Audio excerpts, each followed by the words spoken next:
Hello friends, welcome to study hunt. मेरा नाम है अनम खान। आज हम बहुत ज्यादा इंपॉर्टेंट टॉपिक डिस्कस करने वाले हैं पॉलिटिकल साइंस का, that is end of bipolarity. ये टॉपिक आपके लिए बहुत ज्यादा इंटरेस्टिंग होने वाला है। इसको हम पढ़ेंगे क्वेश्चन आंसर के मेथड के फॉर्म में, क्योंकि मोस्ट ऑफ द स्टूडेंट को प्रॉब्लम होती है, they don't know how to write a proper answer. तो इस चैनल के थ्रू आपको गाइडेंस मिलेगी कि आपको आंसर को कैसे फ्रेम करना है, कौन कौन से की पॉइंट्स हैं जो आपके आंसर के अंदर जरूर होने ही चाहिए। अगर आप वही की पॉइंट्स अपने आंसर के अंदर लेके आएंगे तो आपको फुल मार्क्स मिल जाएंगे। हमारा जो कंटेंट है वो हिंदी मीडियम स्टूडेंट्स के लिए भी है, इंग्लिश मीडियम स्टूडेंट्स के लिए वो लिमिटेड कंटेंट हमारा नहीं है। So let's start the video without delay. पहला आता है हमारा क्वेश्चन कि मिखाइल गोर्बाचोव कौन थे। तो आपको पता होगा, आपने ये चैप्टर जब पढ़ा था तो मिखाइल गोर्बाचोव एक जनरल सेक्रेटरी थे कम्युनिस्ट पार्टी ऑफ यूएसएसआर।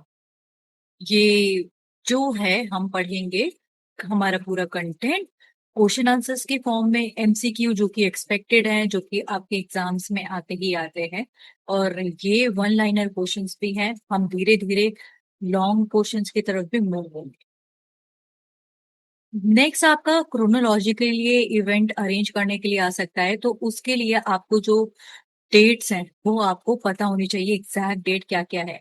आपको चार ऑप्शन दिए गए हैं यहाँ पे, जैसे कि गोर्बाचोव कौन से ईयर में कब जनरल सेक्रेटरी बने थे कम्युनिस्ट पार्टी के। रशिया, यूक्रेन, बेलारूस, इसने कब डिक्लेयर कर दिया था कि वो डिसबैंडेड हो गई है सोवियत यूनियन के। फिर आता है आपका रशियन रेवोल्यूशन के बारे में, and then fall of Berlin wall.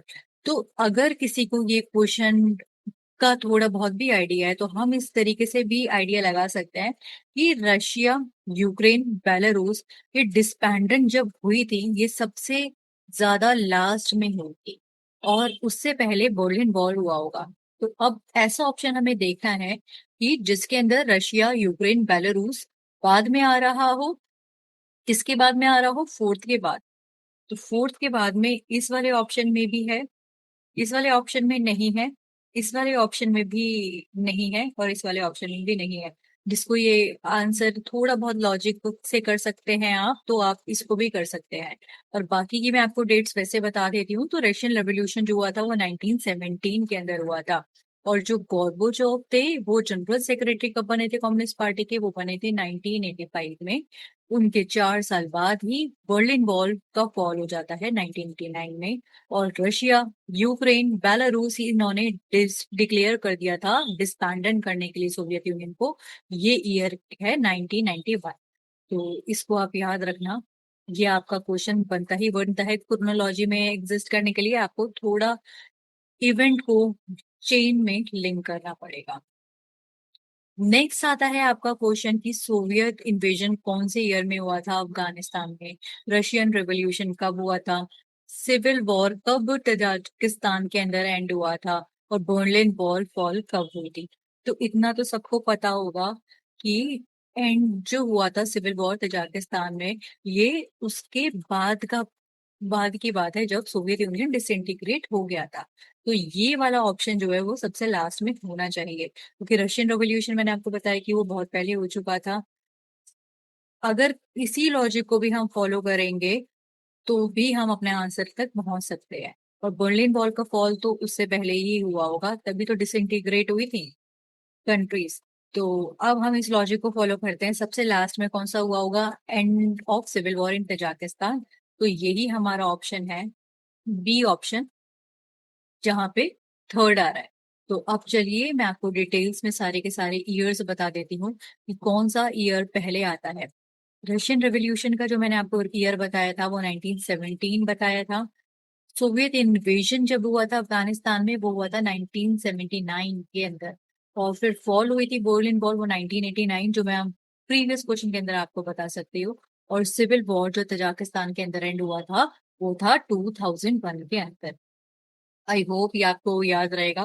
Chronology के अंदर आपको थोड़ा बहुत भी सीक्वेंस पता है, चेन ऑफ इवेंट्स पता है, सारे ईयर पर्टिकुलर नहीं भी पता, तो आप अपने लॉजिक के थ्रू वो क्वेश्चंस कर सकते हैं। एक नेक्स्ट क्वेश्चन आता है कि जो प्रेसिडेंट थे सेंट्रल एशिया रिपब्लिक के, वो अपॉइंट हुए थे, उन्होंने अपॉइंट किया था, they appointed themselves to the power for first 10 years. पहले उन्होंने अपने आप को 10 ईयर्स के लिए अपॉइंट किया था। फिर 10 ईयर्स के लिए अपनी पावर को एक्सटेंड कर लिया था। तो ये कौन-कौन सी कंट्रीज़ की बात है? तो ये है 2 कंट्रीज़ की बात, तुर्कमेनिस्तान एंड उज़्बेकिस्तान। इसको भी आप याद रखना। वहाँ पे पहले प्रेसिडेंट ने रूल किया था 10 ईयर्स तक, फिर उसके बाद उन्होंने 10 ईयर्स के लिए एक्सटेंड कर लिया था अपनी पावर को तुर्कमेनिस्तान एंड उज़्बेकिस्तान में। नेक्स्ट आता है कि कौन से 2 रिपब्लिक्स हैं रशिया के जहाँ पे सक्सेशनिस्ट मूवमेंट हुई थी। सक्सेशनिस्ट मूवमेंट मतलब सेपरेट होने की मूवमेंट की जो थे कंट्रीज वहां पे पार्ट नहीं बनना चाहते थे। ऐसी कौन कौन सी कंट्रीज थी? एक आता है इसमें जो है चेचनिया एंड दागिस्तान। ये वाली चीज याद रखना, ये 2 कंट्रीज थी जहाँ पे सेक्सेशनिस्ट मूवमेंट हुई थी, चेचनिया एंड दागिस्तान। नेक्स्ट आपको मैंने ऑलरेडी एमसीक्यू के थ्रू प्रीवियस क्वेश्चन में बताया था कि कौन सा सेंट्रल एशियन रिपब्लिक था जहां पे सिविल वॉर चला था 10 इयर्स के लिए। तो 10 इयर्स के लिए जो सिविल वॉर चला था वो तजाकिस्तान के अंदर चला था।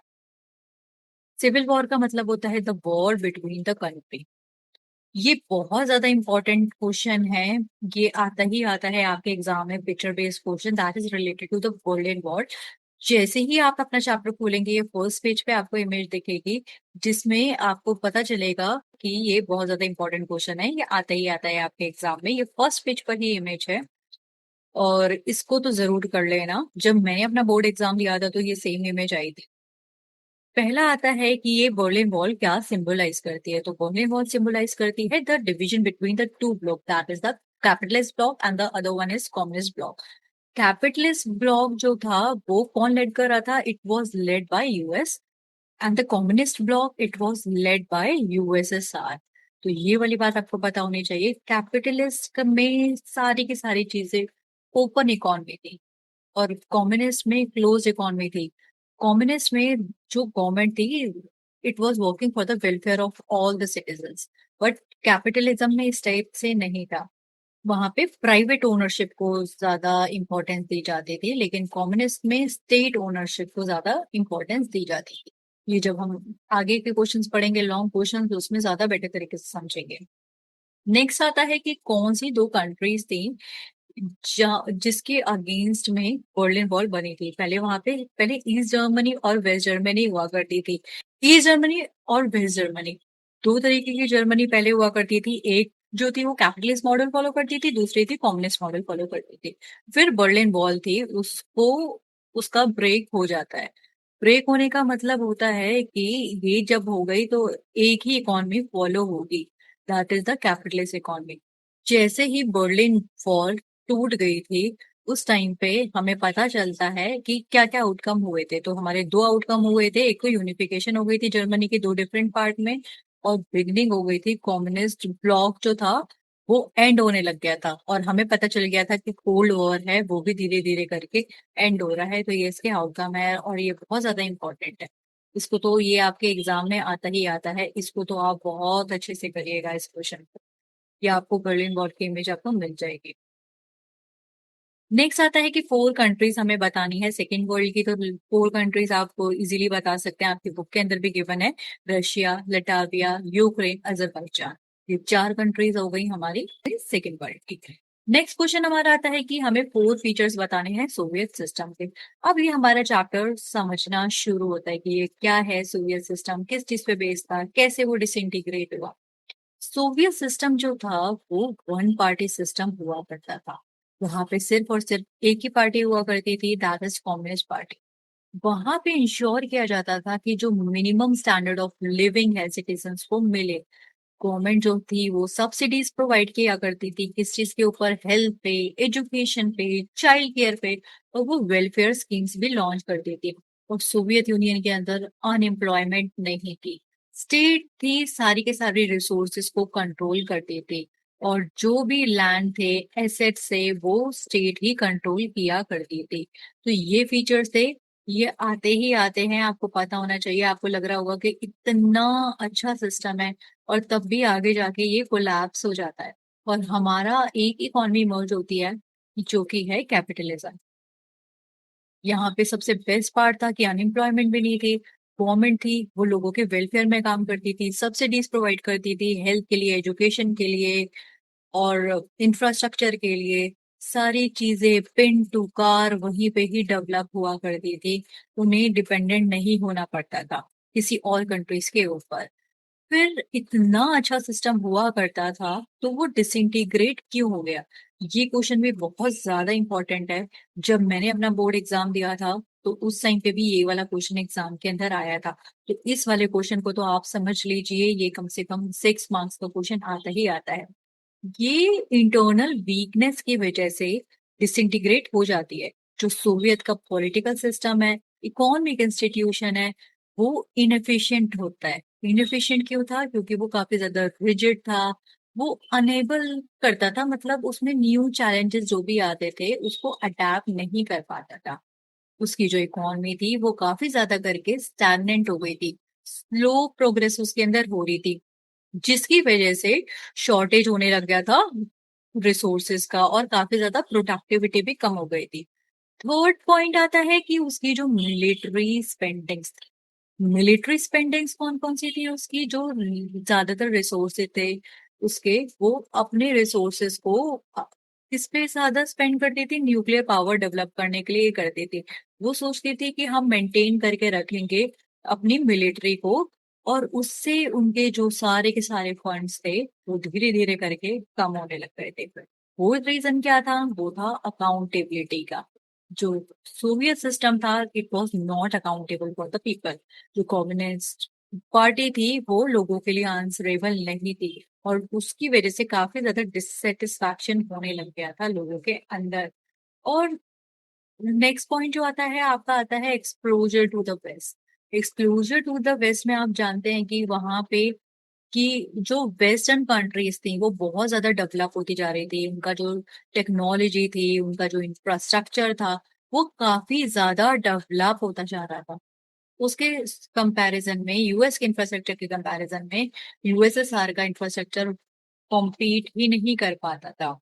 नेक्स्ट पॉइंट क्या आता है आपका? करप्शन। करप्शन बहुत ज्यादा वहां पे बढ़ गया था, और करप्शन की वजह से लोग भी चाहते थे कि यहाँ पे डेमोक्रेसी ही आए।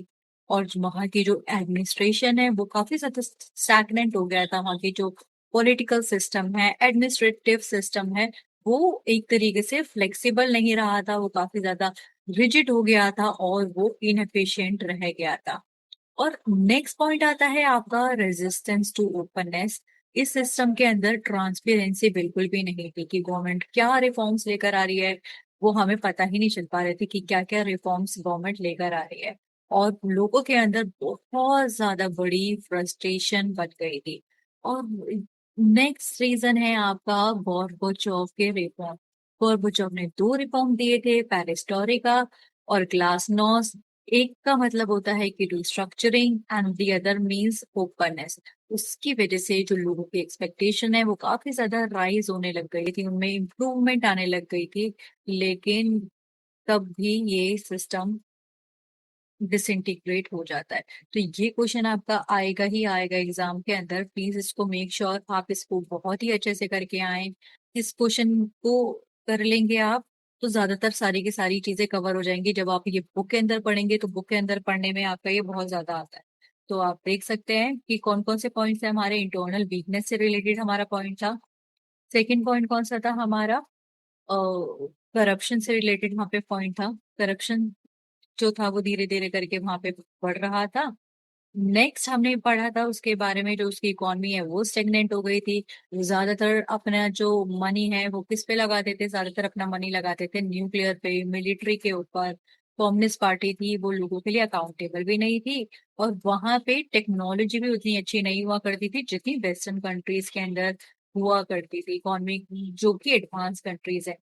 और यहाँ पे एडमिनिस्ट्रेशन भी काफी ज्यादा स्लो हो गया था, और सिस्टम में ओपननेस नहीं आ रही थी। और मैं कल गोर्बेचोव के जो मैंने आपको दो रिफॉर्म्स बताए, पेरिस्टोरिका एंड ग्लासनोस्ट, इसकी वजह से भी लोगों के अंदर एक इच्छा जाग रही थी। वो ये इच्छा थी कि हमें फ्रीडम मिले। तो जो हिंदी मीडियम के स्टूडेंट्स हैं वो भी लिख सकते हैं ये वाला आंसर, और इसका आप स्क्रीनशॉट भी ले सकते हैं, और पीडीएफ आपको चाहिए तो आप उसके लिए भी हमें कांटेक्ट कर सकते हैं। ये भी बहुत इंपॉर्टेंट क्वेश्चन है, या आप अपने लॉजिक के थ्रू भी कर सकते हैं, और ये भी आपके एग्जाम्स के अंदर आता ही आता है। इसमें जो भी हम चैप्टर में क्वेश्चंस कर रहे हैं वो मान लीजिए कि आपके एग्जाम्स के अंदर आने ही आने हैं, क्योंकि हम इस चैप्टर के सारे इंपॉर्टेंट क्वेश्चंस ही कवर कर रहे हैं। कौन कौन से चेंजेस हुए थे वर्ल्ड पॉलिटिक्स के अंदर कोल्ड वॉर के बाद? कोल्ड वॉर के बाद क्या क्या चेंजेस हुए थे? तो कोल्ड वॉर जो एंड हुआ था वो 1991 के अंदर हुआ था एंड, और सोवियत सिस्टम था, सोवियत यूनियन थी, वो कोलैप्स हो गई थी, और यूएस जो है वो स्ट्रॉन्गेस्ट पावर बन के इमर्ज होता है। और जो रिलेशन है रशिया के और यूएस के, वो मोर कोऑपरेटिव बन जाते हैं टाइम के साथ साथ। पहले इनके बीच में कोल्ड वॉर था। Cold war it does not mean the direct war between the two countries, but there was some confrontation, उनके बीच में कन्फ्रंटेशन थी, कॉन्फ्लिक्ट्स थे, and these were the ideological conflict कि हमारी आइडियोलॉजी ज्यादा सुप्रीम है। तो दो तरीके की आपकी वहां पे आइडियोलॉजी हुआ करती थी। यूएस की आइडियोलॉजी थी, it was based on capitalist capitalist and liberal democracy. ये थी आइडियोलॉजी यूएस की। और सोवियत यूनियन की जो कि था USSR, union of Soviet socialist Republic, इसकी जो आइडियोलॉजी थी वो बेस्ड थी कम्युनिस्ट पे और सोशलिस्ट। बस इसमें याद रख लो कि इसमें प्राइवेट ओनरशिप नहीं है, स्टेट ओनरशिप है। स्टेट ओनरशिप है, यहाँ पे प्राइवेट ओनरशिप है, प्राइवेट ओनरशिप, और यहाँ पे स्टेट ओनरशिप।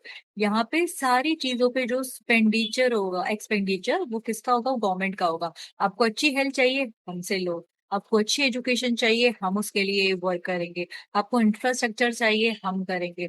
तो सारी की सारी चीजें जो प्रोवाइड की जाती थी, it was provided by the state. But यहाँ पे स्टेट सब्सिडीज, वेलफेयर के लिए काम, ये नहीं करा करते थे। यहाँ पे ओपन इकोनॉमी हुआ करती थी। जो भी मेरिट मेरिट को ज्यादा फोकस किया जाता था, जो भी मेरिटियस लोग हैं, जो जितना कमाना चाहते हैं वो कमा सकते हैं इतना। तो इस बात को आप याद रखना कि किसके ऊपर ये वाली आइडियोलॉजी बेस्ड थी। इनका बेसिक डिफरेंस क्या है, जब आप आगे चल के और स्टडी करेंगे, डीप में पढ़ेंगे पॉल साइंस में, तो इन आइडियोलॉजी के बारे में भी आपको और जानने के लिए मिलेगा। मेक श्योर आप अपने आंसर्स के अंदर ये बेसिक जो पॉइंट्स हैं वो लिख कर आए। जैसे मैंने आपको बताया अभी कि रिलेशंस जो थे उनके बीच में चेंज हो गए थे, उनके बीच में ना डायरेक्ट वॉर नहीं थी। और चाहे उसके बाद जैसे ही कोल्ड वॉर एंड होता है, आपको मैंने बताया कि सोवियत यूनियन कोलैप्स हो गई थी, यूएस स्ट्रॉन्ग पावर बन गई थी, रिलेशन रशिया के और सोवियत यूनियन के चेंज हो गए थे, चाइना फास्ट इकोनॉमी की तरह इमर्ज होता है, और इंडिया भी ग्रो करने लग जाता है रैपिडली। 1991 के बाद ये सारी की सारी चेंजेस हो रहे थे। काफी ज्यादा न्यू कंट्रीज थी, उन्होंने यूनाइटेड नेशन को ज्वाइन कर लिया था। और कुछ कंट्रीज जो थी वो सोवियत यूनियन से, यूएसएसआर से डिसबैंडेड हो गई थी, और वो डिसइंटीग्रेट हो गया था 15 पार्ट्स के अंदर। और जो कंट्रीज न्यू न्यू इमर्ज हो रही थी वर्ल्ड के अंदर, उनके अंदर जेनोसाइड्स हो रहे थे, सिविल वॉर्स हो रहे थे, the war between the countries, उनमें एथनिक कॉन्फ्लिक्ट होने लग गए थे, टेररिज्म होने लग गए थे, क्लाइमेट चेंज के इश्यूज धीरे धीरे करके बनने लग गए, न्यूक्लियर प्लोरिफिकेशन के लिए कुछ कुछ न्यूक्लियर पावर बनने लग गई थी, जैसे इंडिया और पाकिस्तान दोनों की दोनों न्यूक्लियर पावर पावर बन गई थी उस टाइम पे। और उस टाइम पे नए नए और इश्यूज भी हमारे इमर्ज हो रहे थे, नए इश्यूज जो इमर्ज हो रहे थे, जैसे कि आप इन्वायरमेंट का डिग्रेडेशन देख सकते हैं। तो जो इन्वायरमेंट है वो भी धीरे धीरे करके डिग्रेड हो रहा था। तो ये सारे के सारे पॉइंट्स आप अपने आंसर के अंदर लिख सकते हैं कि क्या क्या चीजें हो रही थी। आप ये अपने लॉजिक के बाद हिसाब से भी लिख सकते हैं। ठीक है, ये आंसर भी आपका 6 मार्क्स के अंदर आ सकता है। आई नो ये थोड़ा बेसिक आंसर है, और ये 6 मार्क्स के अंदर समझ नहीं आता जब हम लिखने बैठते हैं कि क्या आएगा। तो ये वाला आंसर भी 6 मार्क्स में लास्ट ईयर के पेपर्स में आया हुआ है, तो मेक श्योर आप अपने आंसर्स में ये लिखें। अब आता है कि कॉन्सिक्वेंसेस क्या हुए थे डिसइंटीग्रेट होने के बाद सोवियत यूनियन के। तो ये पहला वाला आंसर और इस वाला आंसर ये एक तरीके से सेम ही आंसर है। जो कोल्ड वॉर था वो एंड हो गया था, पावर रिलेशंस थे वो चेंज हो गए थे। पहले यूएसएसआर के बीच में और यूएस के बीच में एक आइडियोलॉजिकल वॉर था, it was not a direct war, but वो चेंज हो गया था। पावर रिलेशन चेंज हो गए थे, ये दोनों मोर कोऑपरेटिव हो गए थे आपस में। और सोवियत ब्लॉक एंड हो गया था और many new countries they were emerge, काफी ज्यादा, जैसे सोवियत यूनियन डिसइंटीग्रेट होता है तो काफी न्यू कंट्रीज इमर्ज होकर आती है, और इंटरनेशनल सिस्टम के अंदर न्यू प्लेयर्स इमर्ज होते हैं और न्यू आइडेंटिटीज भी इमर्ज होती है। तो ये भी, ये वाले पॉइंट्स भी आप अपने आंसर के अंदर लिख सकते हो। और पुराने वाले पॉइंट्स जो कि मैंने आपको बताए, ये वाला क्वेश्चन आए, क्वेश्चन का बस एक बात याद रखना, क्वेश्चन बेबहरूपिया होता है कि वो किसी भी तरीके से आ सकता है, बस हमें उसको आंसर को अटेम्प्ट करना आना चाहिए कि उसके अंदर क्या क्या पॉइंट्स आने चाहिए, वो हमें पता होना चाहिए। नेक्स्ट आता है आपका बहुत ज्यादा इंपॉर्टेंट टॉपिक है ये भी, शॉक थेरेपी। शॉक थेरेपी, अगर आप इसको गूगल करेंगे तो आपको बहुत ज्यादा बेकार आंसर मिलेगा, तो आप प्लीज गूगल करके मत पढ़िएगा। आप रिस्पॉन्स के लिए भी देख सकते हैं कि गूगल पे किस टाइप का आंसर आ रहा है। तो जहां से भी आप पढ़ रहे हैं तो मेक श्योर आप क्वालिटी सोर्स से पढ़ें। आपके लिए रिकमेंडेड बुक है, that is your NCERT book, आप उसी को गो थ्रू करें अच्छे से। शॉक थेरेपी का मतलब था इकोनॉमिक ट्रांजिशन, याद रखना, economy transition, authoritarian, communist to capitalist, influenced by influenced by world bank and IMF. याद रखना इसको, ये डेफिनेशन है, ये आता ही आता है पेपर में, आपकी डेफिनेशन 1 मार्क्स की भी आ सकती है। What is shock therapy? Shock therapy जो थी वो इकोनॉमिक ट्रांजिशन थी, अथॉरिटेरियन कम्युनिस्ट से capitalist system, influence by world bank and IMF. अब शॉक थेरेपी के जो हम पढ़ रहे थे, वो ये पढ़ रहे थे उसके क्या क्या इफेक्ट हुए थे। उसकी वजह से काफी ज्यादा पोवर्टी भी इंक्रीज हो गए थे, जो गवर्नमेंट ने सब्सिडीज थी वो देनी बंद कर दी थी, और जो ज्यादातर लोग थे वो पुअर रह गए थे, और उनकी जो बेसिक नेसेसिटीज थी वो भी फुलफिल नहीं हो पा रही थी, और जो मार्जिनलाइजेशन ऑफ क्लास भी दूसरा होने लग गया था। जो अपर क्लास है वही बेनिफिट उठा पा रही थी, लोअर क्लास नहीं उठा पा रही थी। जितने भी स्किल्ड फोर्स थे उनको भी काफी ज्यादा प्रॉब्लम्स का सामना करना पड़ गया था। स्किल फोर्स को, जैसे कि इंटेलेक्चुअल हो गए, टीचर हो गए, प्रोफेशनल्स हो गए, वो भी ज्यादातर अनएम्प्लॉयड रह गए थे, और वहां पे जो कंट्री का ह्यूमन रिसोर्स है वो भी वीक होने लग गया था। और धीरे धीरे करके माफियाज भी वहां पे इमर्ज हो गए थे, माफिया इमर्ज हो गए थे, और तो वहां पे काफी ज्यादा क्राइम बढ़ गया था, कंट्रोल करना मुश्किल हो रहा था, और एक्सप्लॉइटेशन भी हो रहा था वहां पे बहुत ज्यादा लोगों के साथ। और इकोनॉमिक इनइक्वालिटी भी काफी ज्यादा बढ़ गई थी। इनइक्वालिटी कैसे बढ़ गई थी? क्योंकि वहां पे प्राइवेटाइजेशन हो गया था, उसकी वजह से काफी ज्यादा डिस्पैरिटी आ गई थी। जो अमीर लोग हैं वो अमीर बनते गए थे, और जो गरीब लोग हैं वो गरीब ही रह गए थे। और कलेक्टिव फार्म्स का जो मतलब होता है, कलेक्टिव फार्म्स का मतलब ये होता है कि पहले क्या हुआ करता था कि जो ग्रुप ऑफ फार्मर्स है वो मिलकर एक ही लैंड के ऊपर कल्टीवेशन किया करते थे। कल ठीक है, उससे क्या होता था कि मान लीजिए एक लैंड है, उस पे कल्टीवेशन एक ही सारे ग्रुप मिलके उस लैंड के ऊपर कल्टीवेशन कर रहे हैं, तो वो आसान हो जाता था। अब सोच लीजिए प्राइवेटाइजेशन हो गया, लैंड जो है वो इतने अलग अलग पार्ट्स के अंदर हो गई, इस लैंड पे कभी कुछ उग रहा है, इस लैंड पे कभी कुछ उग रहा है। ये होता है प्राइवेट फार्मिंग। पहले सारे के सारे मिल के कलेक्टिवली उस लैंड पे वर्क किया करते थे, ग्रुप मिलके फार्मर्स, लेकिन बाद में वो ग्रुप हट के इंडिविजुअल फार्मिंग में ट्रांसफर हो गया था। और जो सारे के सारे रिसोर्सेस थे उसको स्टेट कंट्रोल करते थे, और वो स्टेट से कंट्रोल होके सारे रिसोर्सेस पीपल ही कंट्रोल करने लग गए थे। तो शॉक थेरेपी के बहुत ज्यादा एडवर्स इफेक्ट थे, हमारी जो इकोनॉमी थी उस पे काफी ज्यादा बुरा प्रभाव पड़ा था। कोई भी कंट्रीज की इकोनॉमी अगर ट्रांसफर हो रही है तो हमें लॉजिक लगाना पड़ेगा, तो उस पे एडवर्स इफेक्ट ही उसको सामना करना पड़ेगा, बुरे बुरे इफेक्ट का। तो मेक श्योर ये आपको पता हो, इससे रिलेटेड क्वेश्चन भी बनता है। ये उसी आंसर के अंदर आप ये वाले पॉइंट्स भी लिख सकते हैं, ये दोनों आंसर एक ही जैसे हैं, कि गवर्नमेंट ने क्या किया था, अपनी सब्सिडीज को हटा दिया था, और जो ज्यादातर सेक्शन है वो पुअर रह गए थे। नेक्स्ट जो था हमारा कि एक मिडिल क्लास जो थी वो एक इमर्ज होने लग गई थी। जो गवर्नमेंट है वो अपर क्लास को ही ज्यादा फोकस कर रही थी, और जो lower section of the society है वो गरीब ही रहा था, इंटेलेक्चुअल्स ने काफी ज्यादा सफर किया था। नेक्स्ट जो हमारा था माफिया, वो भी आगे चल के इमर्ज हुआ हो गए थे, तो उसकी वजह से जो क्राइम रेट है वो काफी इंक्रीज हो गया था। प्राइवेटाइजेशन की वजह से काफी ज्यादा न्यू डिस्पैरिटीज होने लग गई थी और इकोनॉमिक इनइक्वालिटी भी इंक्रीज होने लग गई थी। तो मेक श्योर जब ये वाला आंसर अटेम्प्ट करें वो दोनों में सेम ही आंसर है, तो आप दोनों में ये वाला आंसर लिख सकते हैं। ये थर्ड क्वेश्चन है, ये भी उसी टाइप का है कि हमें कॉन्सिक्वेंसेस बताने हैं, तो आप उसमें भी ये सब लिख सकते हैं कि कॉन्सिक्वेंसेस क्या क्या थे शॉक थेरेपी के जो कॉन्सिक्वेंसेस थे, वो जो रशिया थी वो क्या करती थी, लार्जली कंट्रोल करती थी बड़ी बड़ी इंडस्ट्रीज को, और वो इंडस्ट्रीज कोलैप्स हो गई थी। 90% जो इंडस्ट्रीज थी उनको सेल कर दिया गया था प्राइवेट इंडिविजुअल को, और कंपनी को थ्रो कर दिया गया था बहुत ज्यादा मिनिमम प्राइजेस पे। जो वैल्यू थी रूबल की वो भी काफी डिक्लाइन हो गई थी। रूबल जो थी रशिया की करेंसी थी, वो भी बहुत ज्यादा डिक्लाइन हो गई थी। इन्फ्लेशन रेट बढ़ गया था, इन्फ्लेशन मतलब महंगाई जो थी वो बढ़ गई थी, और लोगों के पास जो सेविंग्स है कम हो गई थी। एक बात याद रखना, ये थोड़ा इकोनॉमिक्स का कॉन्सेप्ट है, जैसे ही इन्फ्लेशन बढ़ेगा लोगों की सेविंग्स धीरे धीरे करके कम होंगी। They are inversely proportional to each other, एक बढ़ेगा तो दूसरा घटेगा। कलेक्टिव फार्म सिस्टम डिसइंटीग्रेट हो गया था, जो मैंने आपको बताया, पहले लोग जो थे एक ही लैंड पे सारे ग्रुप ऑफ फार्मर वर्क कर रहे हैं, बाद में अलग अलग लैंड्स को बांट दिया गया प्राइवेट इंडिविजुअल पे, इस पे अलग फार्मिंग कर रहे हैं, इस पे अलग लोग फार्मिंग कर रहे हैं, इस पे अलग फार्मिंग कर रहे हैं। तो ये जो है लोगों के बेनिफिट में सही नहीं रहता, ये कलेक्टिव फार्मिंग जो है वो एक अच्छा मॉडल हो साबित हुआ करता था। जो रशिया का ओल्ड सिस्टम था that is for the social welfare, it was destroyed.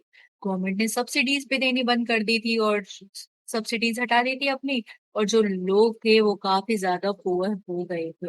तो ये जो अभी हमने अब तक के तीन आंसर पढ़े हैं, तो मेक श्योर ये तीनों को कंबाइन करके आप अपने आंसर के अंदर लिख सकते हैं। It depends on the marks कि कितने मार्क्स का ये आपका क्वेश्चन आता है। 6 मार्क्स का आता है तो आप सारे के सारे पॉइंट्स को कंबाइन करके अपने आंसर्स के अंदर लिख सकते हैं और उसको बेटर बना सकते हैं। ये जो हिंदी मीडियम के स्टूडेंट्स हैं वो भी ये देख सकते हैं। नेक्स्ट है आपका बहुत ज्यादा इंपॉर्टेंट क्वेश्चन, गॉर्बाचोव रिफॉर्म। अभी तक आपने सुना होगा गॉर्बाचोव ने रिफॉर्म दिए थे, दो रिफॉर्म दिए थे, मैंने आपको बताया कि कौन कौन से रिफॉर्म्स दिए थे। एक तो था पेरिस्टोरिका, पेरिस्टोरिका और ग्लासनोस्ट, ये दो रिफॉर्म दिए थे। पेरिस्टोरिका का मतलब है रिस्ट्रक्चरिंग और ग्लासनोस्ट का मतलब है ओपननेस। तो जो पेरिस्टोरिका जो रिफॉर्म दिया था उसका जो एम था वो एम ये था कि वो रिफॉर्म लेकर आए इकोनॉमी के अंदर। इकोनॉमी के अंदर कैसे कैसे रिफॉर्म ला सकते हैं कि हम जो मार्केट है, मार्केट मैकेनिज्म में चेंज लेकर आ सकते हैं, हम जो सेंट्रल का कंट्रोल है उसको रिड्यूस कर सकते हैं। ग्लास नॉक्स का मतलब है कि हम मोर ओपन हो सकते हैं। ओपन कैसे हो सकते हैं कि हम फ्रीडम ऑफ स्पीच को ज्यादा इंपॉर्टेंस दे सकते हैं, हम ट्रांसपेरेंसी ऑफ ला सकते हैं गवर्नमेंट के अंदर, गवर्नमेंट क्रिटिसिज्म को भी ओपनली एक्सेप्ट कर सकती है। तो दो अलग अलग तरीके के रिफॉर्म हो गए, एक तो था रिस्ट्रक्चरिंग पेरिस्टोरिका ग्लासनॉर, मैं एक बार फिर से बता देती हूँ, ये 1 मार्क्स के लिए अंदर क्वेश्चन आएगा तो आपको इन दोनों रिफॉर्म्स के बारे में लिखना पड़ेगा। हिस्टोरिका का मतलब होता था कि रिफॉर्म इकोनॉमी के अंदर, जैसे कि रिफॉर्म लेकर आना इकोनॉमी के अंदर मार्केट को कंट्रोल करके। हम क्या कर सकते हैं इसके अंदर, ट्रेड बैरियर्स जो होते हैं वो ट्रेड बैरियर्स को हटा सकते हैं। दूसरा हमने बताया कि ग्लास नोट के अंदर हम फ्रीडम ऑफ स्पीच को इंपॉर्टेंस दे सकते हैं, गवर्नमेंट के अंदर ट्रांसपेरेंसी ला सकते हैं, और गवर्नमेंट जो है वो ओपन हो सकती है क्रिटिसिज्म के लिए। इसमें जो था ये था एक एंडिंग ऑफ आर्म रेस। जो गोर्बाचोव का रिफॉर्म था वो किस लिए था, वो रिड्यूस करने के लिए था टेंशन जो यूएस के बीच में चल रही थी, और उसकी इकोनॉमी जो थी ना सोवियत यूनियन की, वो धीरे धीरे करके कम भी होती जा रही थी, वो स्लो डाउन हो गई थी। वो स्लो क्यों हो रही थी, क्योंकि ज्यादातर जो भी सारी की सारी कॉस्ट है वो न्यूक्लियर वेपन को डेवलप करने में लग रही थी और मिलिट्री को डेवलप करने में लग रही थी। तो गोर्बाचोव क्या चाहते थे, वो चाहते थे कि उनकी जो इकोनॉमी है वो रिवाइव हो, ताकि जो एक्सपेंडिचर है, जो न्यूक्लियर पे एक्सपेंडिचर हो रहा है और मिलिट्री के ऊपर एक्सपेंडिचर हो रहा है, वो धीरे धीरे करके काम हो और उनका जो रिलेशन है वो यूएस के साथ ज्यादा अच्छा हो। वो चाहते थे कि जितने ट्रूप्स लगे हुए हैं अब वो हटा दिए जाएं। जैसे कि ट्रूप्स कहाँ लगे हुए थे, अफगानिस्तान के अंदर लगे हुए थे, सोल्जर्स लगे हुए थे वहां पे, और ईस्टर्न यूरोपियन कंट्रीज के अंदर लगे हुए थे। वो चाहते थे कि वहां से मिलिट्री हटा दिया जाए, क्योंकि ये जो मिलिट्री है उनके रिसोर्सेस को ट्रेन कर रही है, और उसकी वजह से जो उनकी इकोनॉमी है, जो उनका एडमिनिस्ट्रेशन है, वो अच्छे से वर्क नहीं कर पा रहा। उनके जो एफर्ट्स थे वो काफी ज्यादा मॉडर्नाइज करने के लिए थे इकोनॉमी को, और वो चाहते थे कि उनकी जो कंट्री है और जो पूरा सोवियत सिस्टम है वो कॉम्पीट कर पाए वेस्ट के साथ। और जो एडमिनिस्ट्रेटिव सिस्टम धीरे धीरे करके वहां पे वीकन होता जा रहा था, क्योंकि वहां पे जो डिसीजन मेकिंग थी वो काफी ज्यादा ब्यूरोक्रेटिक हो गई थी, काफी ज्यादा रिजिड हो गई थी। लोगों की बात वहां पे सुनी ही नहीं जाती थी कि लोग क्या चाहते हैं, उनकी क्या नीड्स हैं, क्या एस्पिरेशन है, उनको कंसिडर नहीं किया जाता था। वहां पे बहुत ज्यादा एक रिजिडिटी हो गई थी। इन शॉर्ट गोर्बाचोव चाहते क्या थे, गोर्बाचोव चाहते थे रिफॉर्म्स आए, इकोनॉमी को मॉडर्नाइज किया जाए, प्रमोट किया जाए ओपननेस को, जो मिलिट्री का बर्डन है उसको कम किया जाए, और जो हमारी गवर्नमेंट है वो कैसे काम करे, वो वेलफेयर ऑफ सिटीजन के लिए काम करे, वो थोड़ा फ्लेक्सिबल मेथड को अपनाए, और उसकी वजह से जो उनकी पॉलिटिकल एक स्टेबिलिटी है वो बन जाए। और धीरे धीरे करके आगे चल के हम देखते हैं कि यूएसएसआर डिसइंटीग्रेट हो जाता है उसके सिस्टम के फ्लॉज के चलते चलते। तो मेक श्योर ये सारे के सारे पॉइंट्स आप अपने आंसर के अंदर डाल दें। ये आपको मैंने शॉर्ट के अंदर लिखा हुआ है और मैंने आपको एक्सप्लेन करके बताया है। आप चाहें तो वो पॉइंट नोट डाउन भी कर सकते हैं इस वीडियो को थोड़ा सा पीछे जाके, जो जो मैंने आपको बताए थे, ताकि आपका आंसर और बेटर हो जाए।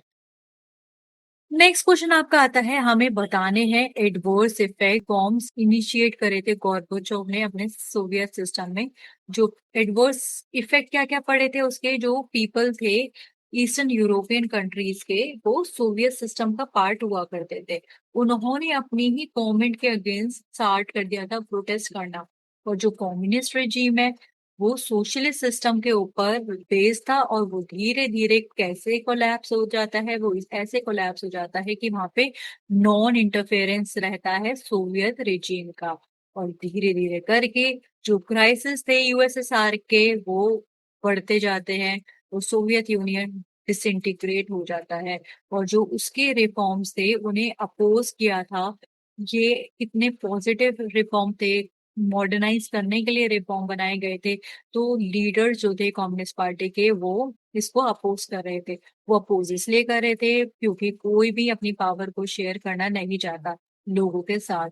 वो चाहते थे कि उनका ही रूल बना रहे, लेकिन गोर्बाचोव जो थे वो लोगों के हित में ही बात कर रहे थे। तो मेक श्योर कि जब आप आंसर के अंदर लिखें तो आप इस आंसर में पुराने वाले आंसर के पॉइंट्स भी एड ऑन करके लिख सकते हैं कि रिफॉर्म्स किस चीज पे बेस्ड थे, क्या थे रिफॉर्म्स। तो आपको ज्यादा बेटर मार्क्स मिल जाएंगे। इस आंसर के ये भी पॉइंट्स हैं, ये वाले आंसर में ये वाले पॉइंट्स तो एटलीस्ट होने ही चाहिए। इसका मतलब ये नहीं है कि आप दूसरे आंसर से उसके पॉइंट्स नहीं लिख सकते, आप आराम से लिख सकते हैं। नेक्स्ट जो क्वेश्चन आता है इंडिया का रिलेशन के बारे में आता है रशिया के साथ।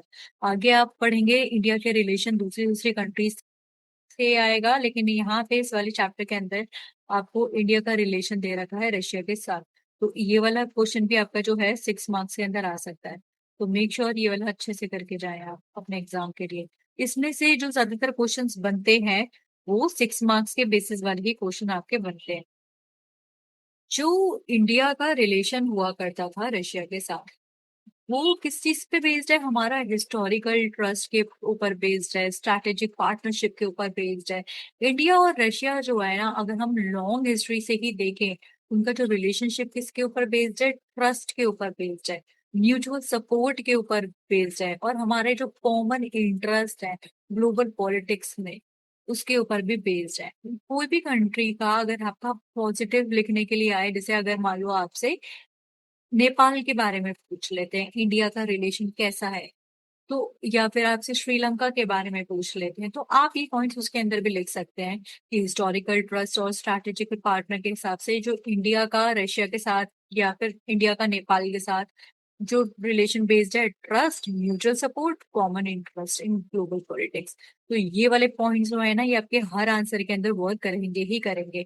सेकंड जो पॉइंट आता है इनका, global vision same. Global vision कैसे सेम है कि ये सपोर्ट करते हैं मल्टी पावर वर्ल्ड को। ऐसा नहीं है कि यूएस का यूनिपोलर वर्ल्ड को ही सपोर्ट कर रहे थे, ये मल्टी पावर वर्ल्ड को सपोर्ट कर रहे थे।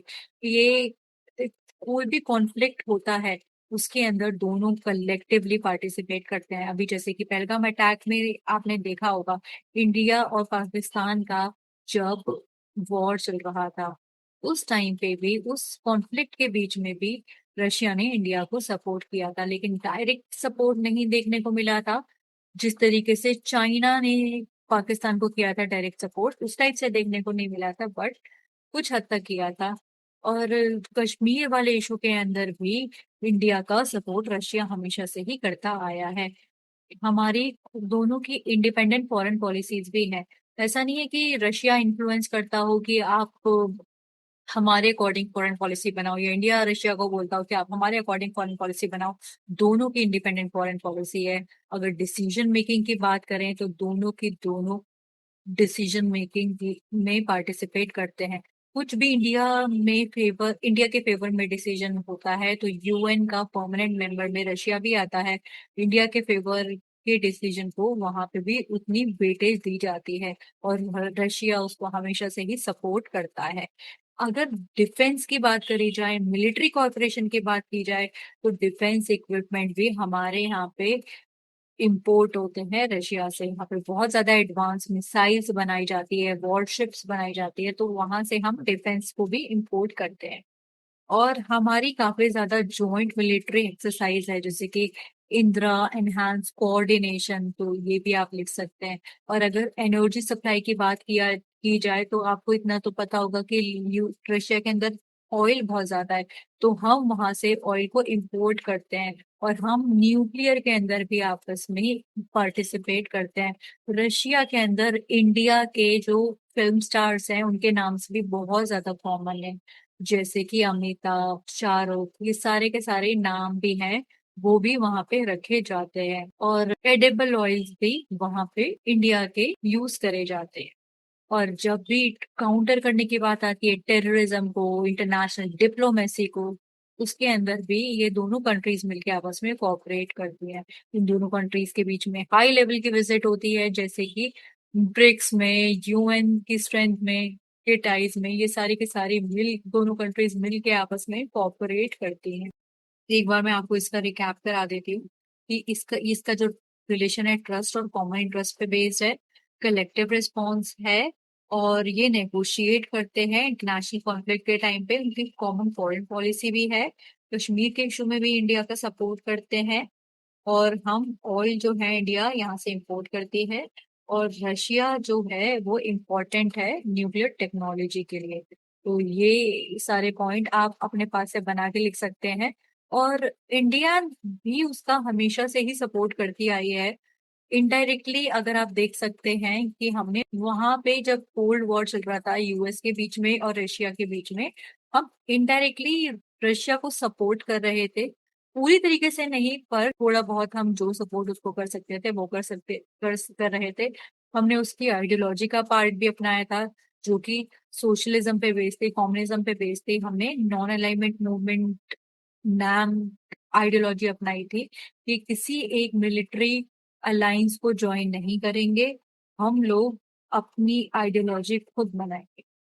नेक्स्ट क्वेश्चन ये है अरब स्प्रिंग के बारे में। ये एडिशनल टॉपिक है इस चैप्टर का, बुक में आपको नहीं मिलेगा, लेकिन ये क्वेश्चन आ सकता है। तो बस ये लास्ट टॉपिक है, 5 मिनट लगेगा हार्डली, आप और आपका ये कवर हो जाएगा। अरब स्प्रिंग है क्या, तो आपको पता होना चाहिए कि जो अरब स्प्रिंग है वो एक राजनीतिक आंदोलन है, पॉलिटिकल मूवमेंट। अरब स्प्रिंग जो है वो पीपल का रेवोल्यूशन है अगेंस्ट इनजस्टिस। तो उसमें हुआ क्या था अरब स्प्रिंग में, बस ये वाली बात याद रखना कि अरब स्प्रिंग में था क्या। अरब स्प्रिंग के जो रूट्स है ना, तुनीसिया से ट्रेस किए जाते हैं। यहाँ पे स्ट्रगल हुआ करता था किसके अगेंस्ट, करप्शन के अगेंस्ट, अनएम्प्लॉयमेंट के अगेंस्ट, पुअर्टी के अगेंस्ट लोगों ने स्ट्रगल किया था। ये जो मूवमेंट है पॉलिटिकल मूवमेंट है, क्योंकि लोग जो थे वहां के जो सिस्टम में एग्जिस्टिंग प्रॉब्लम चल रही थी ना, उसके अगेंस्ट खड़े हुए थे, जो कि वहां पे ऑटोक्रेटिक डिक्टेटरशिप का रोल था। और लोगों की डिमांड क्या थी? डेमोक्रेसी की डिमांड थी। वो टुनिसिया में स्टार्ट हुई थी और वो धीरे धीरे जो मुस्लिम डोमिनेटेड अरब कंट्रीज हैं वेस्ट एशिया की, वहां पे स्प्रेड होने लग गई थी। जो होस्नी मुबारक का रिजीम था इजिप्ट के अंदर, वो भी कोलैप्स होने लग गया था। क्यों कोलैप्स हुआ था? क्योंकि वहां पे भी काफी ज्यादा डेमोक्रेटिक प्रोटेस्ट होने लग गए थे। जो इन्फ्लुएंस था अरब स्प्रिंग का, वो कहाँ कहाँ पे था? येमेन, बहरीन, लीबिया, सीरिया, ये चार जगह पे था। लोग जो थे वो प्रोटेस्ट कर रहे थे। वो चाह रहे थे कि डेमोक्रेसी आए वहां पे। ये था आपका अरब स्प्रिंग से रिलेटेड। ये क्वेश्चन अगर आपने कर लिया, बस इसमें इतना ही आप जान लेंगे तो उतना ही जानना आप लोगों के लिए इनफ रहेगा। आपको इस टॉपिक को डिटेल में पढ़ने की जरूरत नहीं है, लेकिन ये एडिशनल टॉपिक है, आपके आंसर्स उसमें होगा। जो बच्चे स्क्रीनशॉट लेना चाहते हैं वो उसका ले सकते हैं। मैं इसको क्लीन कर देती हूँ। ये लास्ट क्वेश्चन है हमारा कि हमें दो रीजंस बताने हैं अरब स्प्रिंग के और क्या क्या आउटकम्स थे कि अरब स्प्रिंग की बिगनिंग कैसे हुई थी। जो हमने पहले वाले क्वेश्चन में भी पढ़ा है, वहां पे बहुत ज्यादा करप्शन हो गया था, अनएम्प्लॉयमेंट थी, पोवर्टी थी, लोग जो थे ऑटोक्रेटिक डिक्टेटरशिप के अगेंस्ट में लड़ रहे थे और उनकी डिमांड थी डेमोक्रेसी आए। कहाँ से वो स्टार्ट हुआ था? टुनिसिया में, और वो धीरे धीरे करके येमेन और बाकी ज्यादा कंट्रीज के अंदर भी पहुंचा। Thanks for your time, I hope you like the content. अगर आपको आपकी थोड़ी सी भी हेल्प हुई हो हमारी कंटेंट से, तो लाइक शेयर सब्सक्राइब करना ना भूलें। Thank you so much for your time and showing support. Best of luck everyone for your exam. I hope आप सबका एग्जाम बहुत अच्छा हो।